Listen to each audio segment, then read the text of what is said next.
My father didn't shout when he tried to erase me. He just leaned back in the chair at my own dining table, looked me in the eye, and said, "It's your duty to pay for her wedding." My mother folded her napkin like this was etiquette, not execution. And Brooke, my little sister, kept a soft, satisfied smile, the kind she's worn her whole life when someone else was about to lose so she could win. I didn't cry. I didn't plead. I stood up, pushed my chair in, and said the calmest sentence I've ever spoken. "You have 24 hours to leave my house."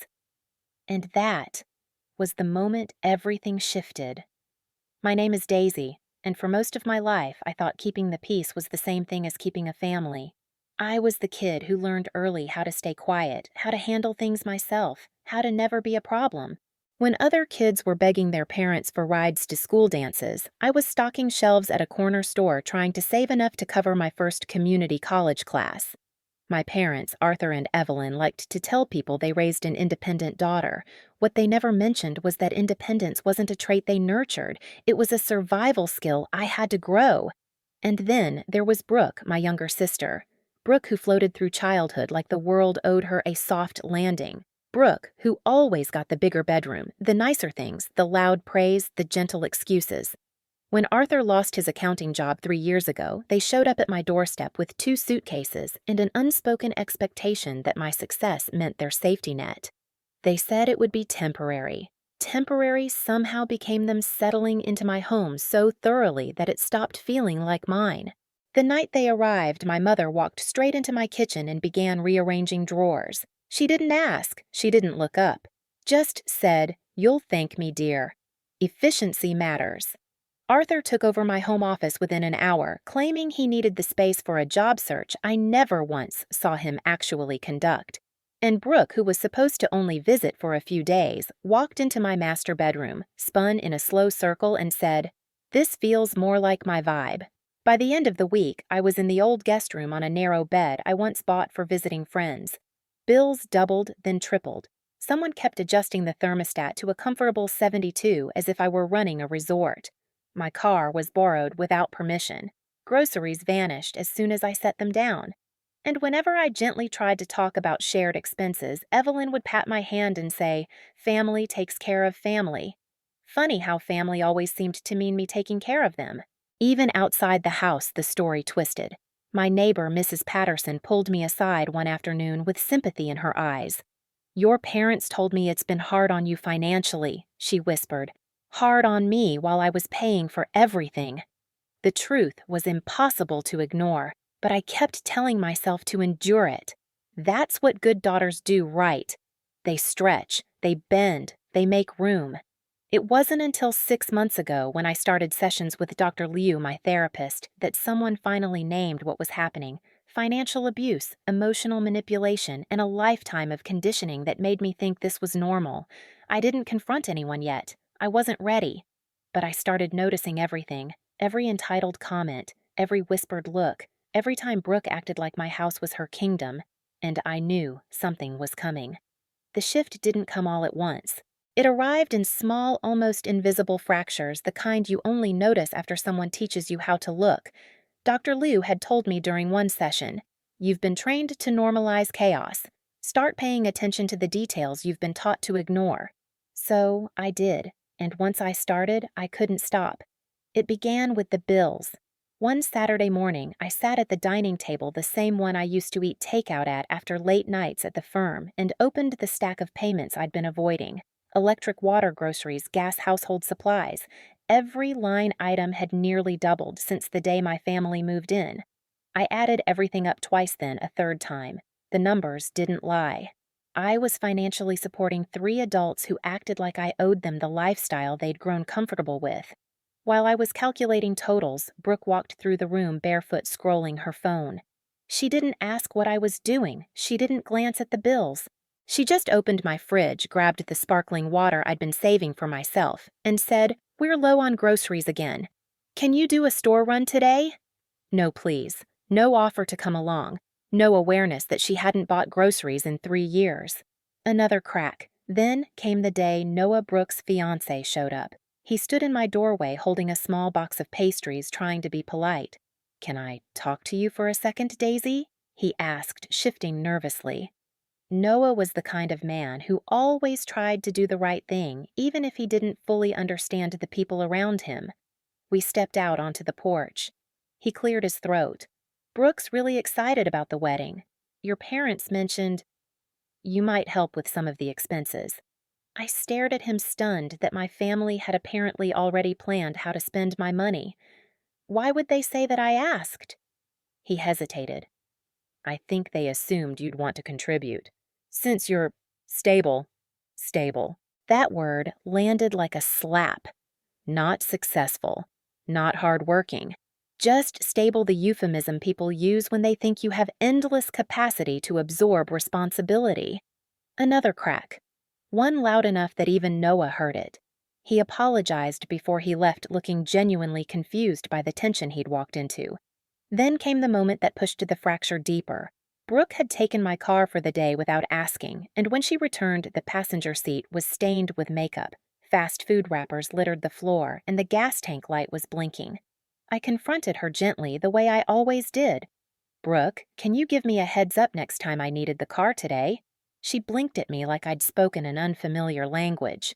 Relax, Daisy. You barely go anywhere, and it's not like you can't afford gas. Not like I can't afford it. The entitlement was breathtaking, but the worst moments weren't the big ones. They were the quiet, everyday reminders that this house was no longer mine. Like Evelyn moving my clothes to a different closet because she needed more space. Like Arthur telling guests our house gets great natural light as if he'd paid a single month of the mortgage.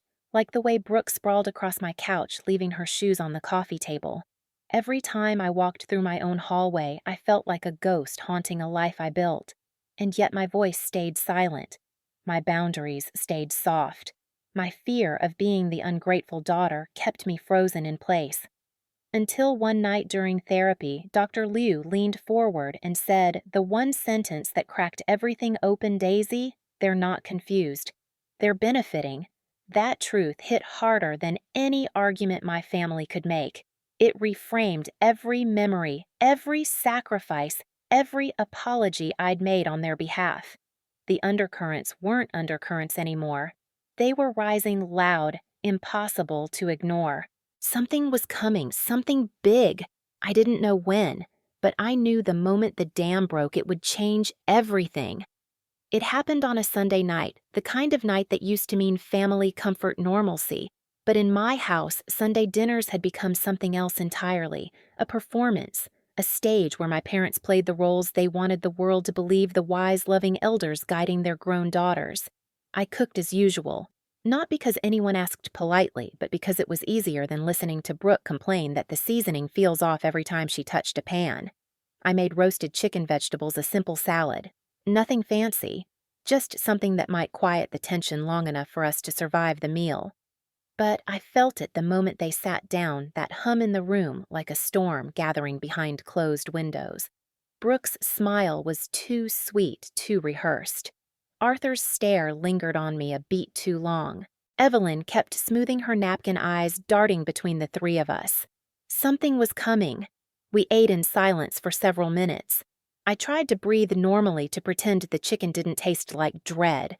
Then Arthur cleared his throat, one of those heavy, performative clears, the kind he used when he wanted command of the room. He set his fork down with slow, deliberate precision. "Daisy," he began, "we need to talk about the wedding." There it was. The storm door cracked open. I kept my voice steady. "What about it?" Before he could answer, Evelyn jumped in, her smile tight. "We've all been thinking about how important this moment is for Brooke. A wedding is a once-in-a-lifetime event. It deserves to be done right." Brooke's fork scraped her plate as she cut into her chicken eyes, trained on me. That same little smirk she'd worn as a child when taking something that wasn't hers. Arthur leaned forward. "It's your duty to help your sister." The word duty hit me like a cold hand around my neck. I blinked.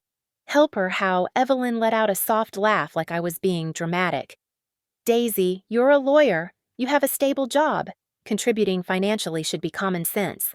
I felt my heartbeat pick up. "How much are we talking?" It was Brooke who answered. "28,000, she said as casually as if she were asking me to pass the salt. 28,000, my emergency fund, years of work, the only safety net I had. I tried to swallow, but my throat tightened. "That's a lot of money." Arthur's voice hardened. "Family deserves investment. And if I can't?" I asked quietly. He looked me dead in the eye. "Then you need to contribute to the family, if you won't disappear from here forever." My breath left my body in one sharp exhale. Disappear. From my own home. The home I'd paid for while they lived rent-free for 3 years. Brooke didn't blink. She didn't shift. She didn't even pretend to be uncomfortable. She just smiled, small, smug, victorious. Something inside me cracked. Not loudly, not violently. It was a quiet, precise break, like the split of a thin piece of glass. For a long moment, no one spoke. My parents stared at me like they were waiting for me to apologize for not agreeing fast enough. Brooke twirled her wine glass by its stem, humming under her breath. And all I could think was, they really believe I exist to serve them. Dr. Lou's voice echoed in my head. They're not confused. They're benefiting. I set my fork down. My hand no longer trembled. For the first time in years, my heartbeat slowed instead of raced. My body stilled. My mind cleared. I stood up. Evelyn's eyes widened slightly. Arthur raised an eyebrow. Brooke tilted her head, almost amused. I looked at each of them one by one, letting the silence stretch until even Brooke's smirk faltered. Then, in the calmest voice I've ever had, I said, "You have 24 hours to leave my house." The room snapped. Arthur shot to his feet. "You ungrateful," I raised a hand. He stopped mid-sentence. Evelyn gasped softly, hand over her mouth, like she couldn't believe I'd stopped being their puppet. Brooke's smile vanished, replaced by something sharp shock, then rage. "You can't be serious," she said. "I am. You can't just, I can. And I will." For the first time, none of them had lines prepared. None of them knew what to say. They looked at each other, waiting for someone to take the lead in the script they'd been performing my entire life. But the script was gone. Burned clean. I pushed my chair back under the table, smoothing the napkin I'd never gotten to use. "You have until tomorrow evening. After that, I'm changing the locks." I didn't raise my voice. I didn't defend myself. I didn't explain. I simply walked out of the room, out of the guilt, the obligation, the lifetime of shrinking myself. Behind me, I heard Brooke whisper, "She's lost it." Arthur muttered something about respect. Evelyn sobbed into her napkin. But none of it mattered. The storm had finally broken. And for once, I wasn't the one drowning in it. I didn't sleep that night. Not because I was scared of what I'd done, but because for the first time in 3 years, the house felt like it belonged to me again. Every creak in the floorboards, every hum of the heater, every shadow on the wall reminded me that this was my space, not the stage for someone else's entitlement. I sat in the dim light of my living room legs, folded under me on the couch Brooke always commandeered, and let the silence settle. Real silence. Not the kind broken by Brooke's gossip calls, or Arthur's TV blaring golf tournaments, or Evelyn's constant commentary about how a home should run. At 2 a.m., I opened my laptop and reviewed everything I knew legally about removing long-term guests. As a criminal defense attorney, property law wasn't my specialty. But I didn't need specialty to know I was well within my rights. They were not tenants. They had no lease. They paid nothing. They contributed nothing. By 3 a.m., I'd scheduled a locksmith to come the next evening. By 4 a.m., I'd made a list of every item in the house that was mine, and it was almost everything. By 6 a.m., I brewed coffee and stared out the window as the sun rose, painting the sky in soft orange colors I hadn't noticed in months. At 7 a.m. sharp, I walked down the hall and knocked on the door of the master bedroom, my master bedroom, the one Brooke had claimed fit her vibe the first week they moved in.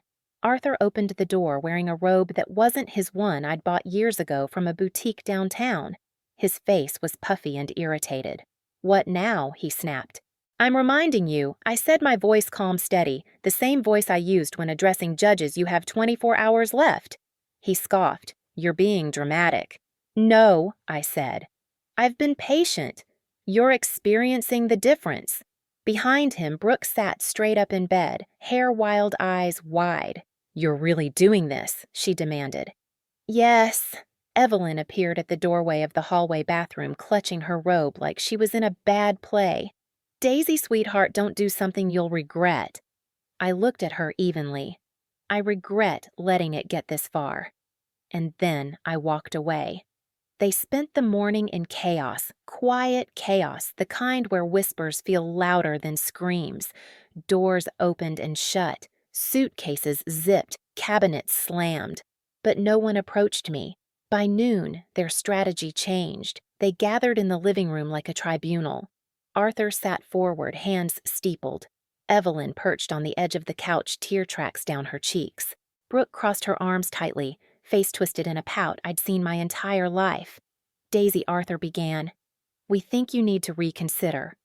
No, I said simply. Evelyn tried next. Where will we go? We have no savings, no plan. This is cruel. Cruel. The word almost made me laugh. I stared at her. You moved into my home without asking. You took my bedroom, my office, my money, for 3 years. And I stayed quiet. Now I set one boundary, and suddenly I'm cruel. Brooke shot to her feet. You're jealous, that's what this is. You don't want me to have a beautiful wedding because you can't stand that things come easily to me. I stood too slowly, letting the moment breathe. I'm not jealous, Brooke. I'm exhausted. She blinked, confused. That wasn't a script she'd rehearsed for. Arthur's voice rose. Family sticks together. You don't kick family out. I didn't kick you out, I said. You gave me a choice at dinner. Pay or disappear. You just didn't expect me to choose myself. The room stilled. No one had an answer for that. By early evening, they were still there, still arguing, still pleading, still pretending the consequences weren't real. So I picked up my phone, dialed the number, let them hear it ring. Arthur's face drained of color. You wouldn't. Watch me. The dispatcher answered, but before I could say a word, Arthur's hand shot up in surrender. Fine, he hissed. We'll go. For the next 2 hours, I watched them pack, not with anger, not with satisfaction, with clarity. Evelyn wrapped dishes she'd bought without asking, muttering about how ungrateful you turned out. Arthur stomped through the house like he was leaving a kingdom he'd ruled. Brooke slammed dresser drawers so loudly I thought they'd crack, but the louder they were, the calmer I felt. A strange, deep calm, the kind that settles when you finally stop drowning. At 9:23 p.m., they stood at the front door with their bags. Evelyn turned to me, eyes glistening. I hope you're happy, she whispered. I hope I will be, I said. Brooke didn't look at me. Noah's car pulled up at the curb, and she stomped toward it without a word. Arthur lingered, jaw clenched, then stepped out into the cold night without another glance. I shut the door behind them, locked it, leaned my forehead against the wood, and for the first time in years the house was mine, the air was mine, the silence was mine. I walked through every room they'd taken over the bedroom, the office, the kitchen. There were dent-stained scratches, but under all of it the bones of my life were still there. I breathed in, slow, steady. Peace didn't arrive like a celebration. It arrived like a long exhale, one I hadn't realized I'd been holding for 3 years. The first morning alone felt unreal. I woke up expecting footsteps in the hallway, Brooke's voice echoing through the walls, Arthur's cough, Evelyn clattering dishes she never washed afterward. But there was nothing, just the soft hum of the heater and a patch of sunlight warming the foot of my bed. My bed in my master bedroom reclaimed at last. I made coffee in a quiet kitchen. Real quiet, not the tense performative kind we'd all been suffocating under. I didn't rush. I didn't tiptoe. I didn't brace myself for a complaint the moment I set the mug down. Later that week, Ruby stopped by. She stood in the doorway looking around like she was seeing the house for the first time. I didn't realize how heavy it felt in here, she murmured. But now, Daisy, you look 10 years lighter. I hadn't noticed it on my own, but she was right. The house breathed. And so did I. Bills shrank back to normal. My fridge stayed full. My car stayed where I parked it. And the quiet felt like medicine. Then, almost 3 weeks after they left, the phone rang at 2:08 a.m. I knew even before I looked who it was.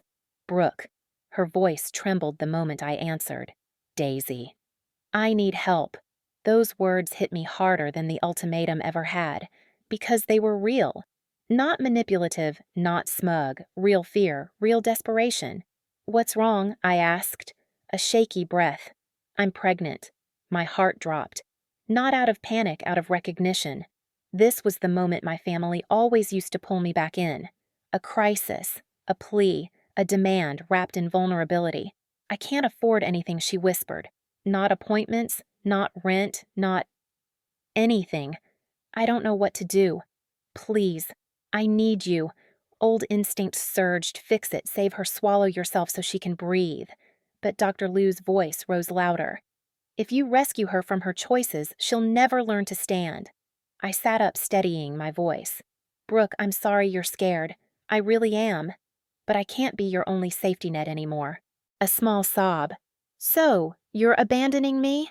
No, I said softly. I'm giving you resources, not my life. I told her about programs, assistance options, places that help women exactly in her situation. Practical steps, not self-sacrifice. She cried harder. Then the line went quiet. She didn't say goodbye. I didn't call back.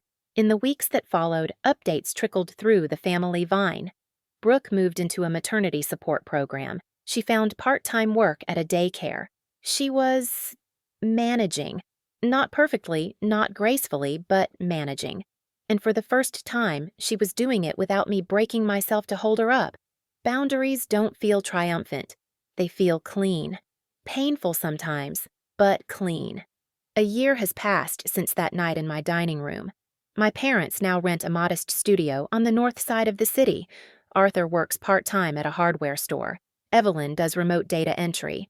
They're not thriving, but they're standing on their own feet maybe for the first time in decades.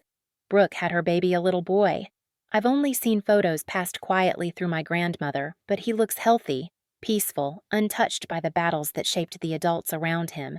Brooke still struggles, but she's working, she's learning, and she's doing it without assuming someone else will sacrifice their life so she can avoid discomfort. As for me, my home is quiet, my savings are intact, my mornings are mine again. For the first time, I'm building a life that doesn't require shrinking myself to make room for people who never planned to make room for me. If this story hit something familiar in you, tell me where you're listening from. And if you've ever had to choose yourself, share your story below. Make sure to subscribe. You don't want to miss what comes next.